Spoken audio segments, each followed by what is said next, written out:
Na palestra de hoje, amigo Cláudio, você falou de Pedro, que ele negou Cristo por 3 vezes e depois se arrependeu. Qual é a importância do arrependimento?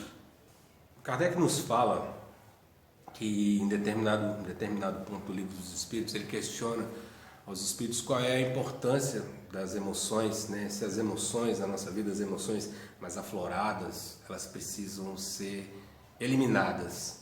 E aí os espíritos respondem para eles, não, elas precisam ser domadas. Você precisa de todas as emoções que foram colocadas dentro de você para que você possa reagir e atravessar determinadas situações da sua vida. Eu lembro que há muitos anos eu estava vivendo, né, uma fase difícil, e aí eu estava conversando com um amigo, uma pessoa muito espiritualizada, e aí eu estava tentando ali meio que me conformar com uma situação que é daquelas situações que você não tem que se conformar, é o momento em que você tem que ser enérgico, né? Partir para cima da vida e encarar e ser forte e enfrentar a tempestade. E eu estava muito apático. E aí eu comentei com ele e falei, mas é assim mesmo, né? Às vezes a gente quer tentar fazer as coisas de determinada maneira, mas às vezes o que resta pra gente é a gente se conformar mesmo, porque, né, eu tenho dentro de mim 2 cachorros, né? Um cachorrinho fofinho, né, amigo, gente boa, e uma fera, um lobo selvagem. Então eu preciso, né, matar a fera de fome. O cachorro que vai se sobressair é aquele que eu vou alimentar. E ele falou uma coisa muito significativa para mim. Ele falou assim, não é assim. Essa fera foi posta aí dentro de você por um motivo. É que sem ela, nos momentos de dificuldade, você não sobrevive. Você pode e deve dosar a participação dela, não deixar que ela venha à tona no momento em que tem que ser o cachorrinho. Mas diante da selva, na hora escura, você não vai soltar o cachorrinho fofinho, porque você precisa do lobo para enfrentar as feras. Então, a divindade, a providência divina, ela colocou em nós esses sentimentos mesmo, muitas vezes da raiva, muitas vezes da vaidade, muitas vezes da dureza de ser, que dosados, diminuindo aí um pouquinho o volume, você direcionando para o lado errado, para o lado certo, você consegue se valer dessas emoções que você tem para administrar as questões do teu dia a dia. Eu me lembro que uma vez o Haroldo, numa palestra, ele falou, o que é a vaidade? A vaidade é uma exacerbação do amor próprio. Se você deixa que a vaidade tome conta de você começa a se tornar uma pessoa fútil, uma pessoa que se preocupa, gasta tempo demais com aquilo que não tem necessidade. Agora, se você não tem vaidade nenhuma, a sua autoestima está no chão.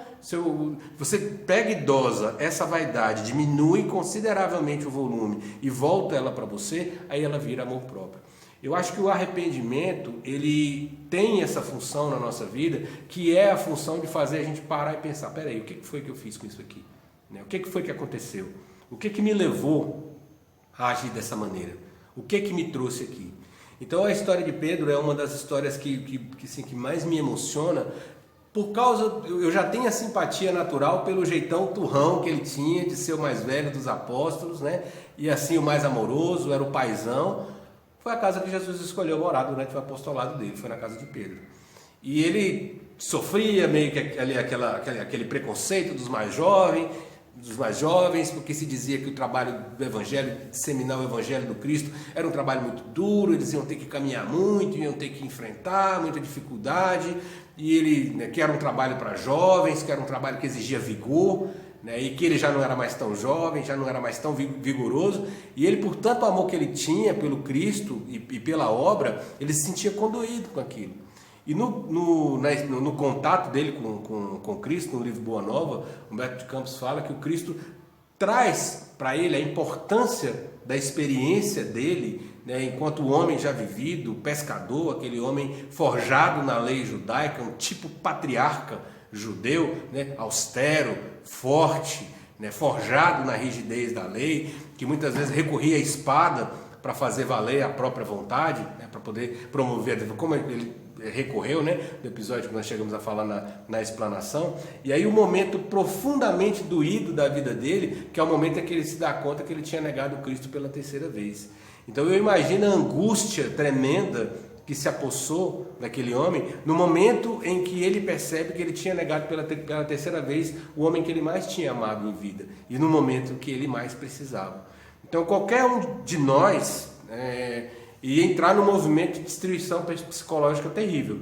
Foi uma coisa parecida com o que aconteceu com Paulo, no momento em que Jesus aparece para ele na estrada de Damasco. Ele falou: caramba, quer dizer que as pessoas que eu mandei torturar, que eu mandei matar, que eu mandei confiscar os bens, que eu mandei perseguir, que eu mandei prender, homens, mulheres, idosos, crianças, essas pessoas todas eram inocentes, esse Jesus é verdadeiro, ele também teria se destruído psicologicamente. Então o que acontece com Pedro é que depois que ele passou por isso, depois que ele tem novamente um encontro com Cristo materializado, que se materializou para ele depois do desencarne, e ele se dá conta então do tamanho da missão que ele tem, ele pega e canaliza esse arrependimento para o aprendizado e converte esse arrependimento em um amor e uma empatia profundos pelo próximo. Então aquele ser rígido da lei, ele já era capaz de olhar com mais misericórdia para a dor do outro, porque ele também tinha caído. Então esse foi o papel verdadeiramente transformador da vida dele, porque foi o momento em que ele conseguia acolher as pessoas. No livro Paulo e Estevão, por exemplo, e em diversas outras obras, se fala do papel apaziguador de Pedro, de um homem que era enérgico, porque ele pegou aquele arrependimento que ele tinha e transformou aquilo num movimento de tolerância, de ser uma pessoa mais afável, de uma pessoa mais conciliadora. Então esse papel que o arrependimento tem, ele é fundamental na nossa jornada espiritual. Agora a gente não pode confundir, porque tem dois tipos de arrependimento. Um é esse arrependimento genuíno, que promove a transformação. É esse que faz com que você olhe com a misericórdia necessária pela queda que você teve, que você possa tratar as suas feridas, que você possa se reconciliar com as pessoas que eventualmente você tenha ferido, se erguer e seguir adiante a sua jornada, levando aquele ensinamento, sabendo que nós somos filhos de um Pai amoroso que nos perdoa a todo instante. Se Jesus falou para perdoar 70 vezes 7, imagina a quantidade de vezes que Deus não nos perdoa. Agora, o outro arrependimento é um arrependimento que é um arrependimento fingido. Eu me lembro que naquele livro, Jesus, o maior psicólogo que já existiu, tem uma das histórias que ele conta isso, que a esposa descobriu que o marido tinha traído ela, e aí ela ficou muito zangada, e aí manda ele para terapia, falando: vai entender o que foi que aconteceu, por que a gente chegou a esse ponto, que eu também vou me tratar, para a gente ver amanhã ou depois o que a gente dá conta de fazer com isso, se a gente reconstrói nosso casamento. Agora você tem que se tratar, você precisa buscar ajuda para você. E aí ele entra na terapia, e o terapeuta conta isso, que ele entrou na terapia de um movimento de achar que o que ele tinha feito era normal, que o que ele tinha feito era tranquilo, que ele não conseguia ficar com uma mulher só, que ele achava que ela tinha que se conformar com aquilo, que ele era daquele jeito mesmo. Então ele foi percebendo no movimento dele que o arrependimento dele não é pelo que ele tinha feito, ele estava arrependido de ter sido pego.